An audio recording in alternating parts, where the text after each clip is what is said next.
chào tất cả các bạn. Hôm nay thì mình sẽ làm thử thách slime một màu. Đầu tiên là mình có đồ đựng và đồ khuấy màu xanh này. Rồi mình sẽ cho thêm dung dịch và màu xanh ha. Mình sẽ nhỏ màu vào cho nó thành màu xanh ha.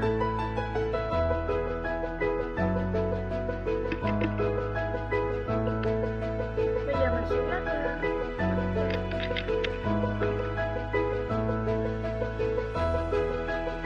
Rất là đẹp luôn. Tiếp theo là chúng ta sẽ cho keo sữa vào để tạo thành một keo sữa màu xanh ha.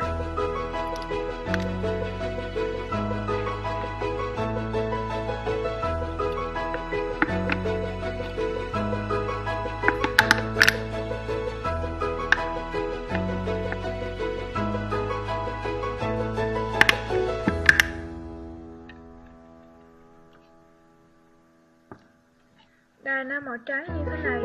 Bây giờ mình sẽ biến hóa nó thành màu xanh.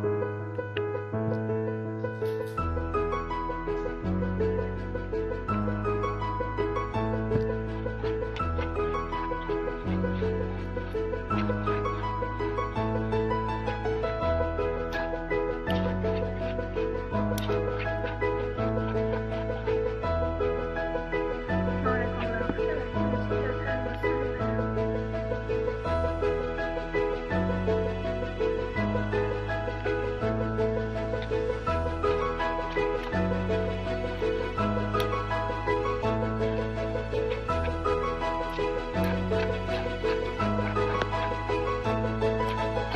Sữa của mình thì nó rất là đặc cho nên là mình sẽ cho nước vào nha. Nước của mình thì ở đây nó màu trắng cho nên là bây giờ mình sẽ cho màu xanh vào. Bây giờ mình sẽ nhỏ giọt vào ha. Đây chỉ là nước bình thường thôi nha các bạn. Nước nó có màu trong suốt cho nên là bây giờ mình sẽ cho vài giọt màu xanh vào để tạo thành một ly nước ít béo. Rất là đẹp luôn. Rồi bây giờ mình sẽ cho nó vào trong đây ha.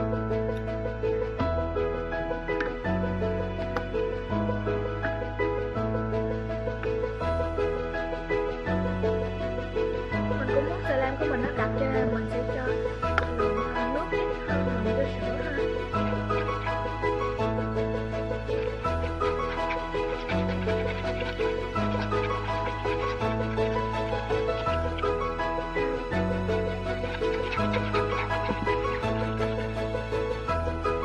Đây các bạn, thành phần đấy thì nó sẽ đẹp như thế này.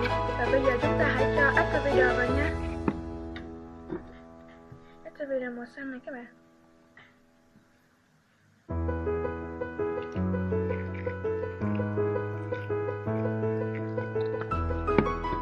Wow, rất là đẹp luôn.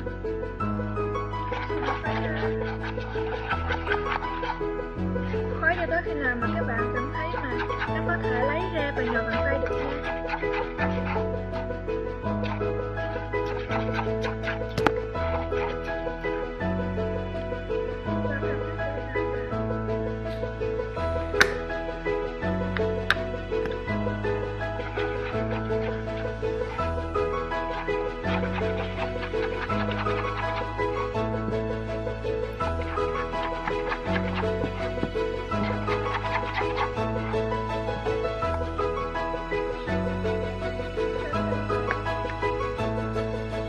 Mỗi lần thì mình chỉ cho một chút activator vào mình có thể lấy được. Đây như vậy thì mình có thể nhồi bằng tay này nè các bạn.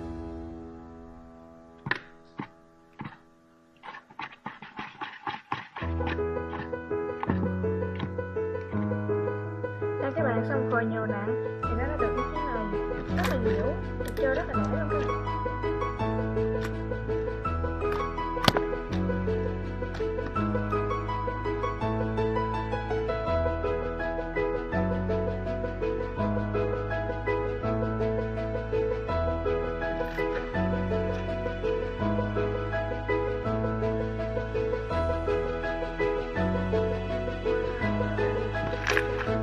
Trơn bóng rất là đẹp luôn.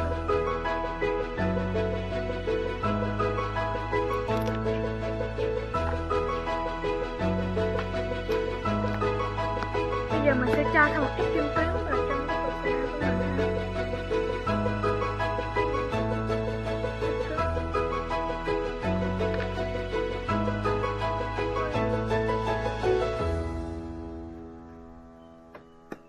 Rất là đẹp luôn các bạn.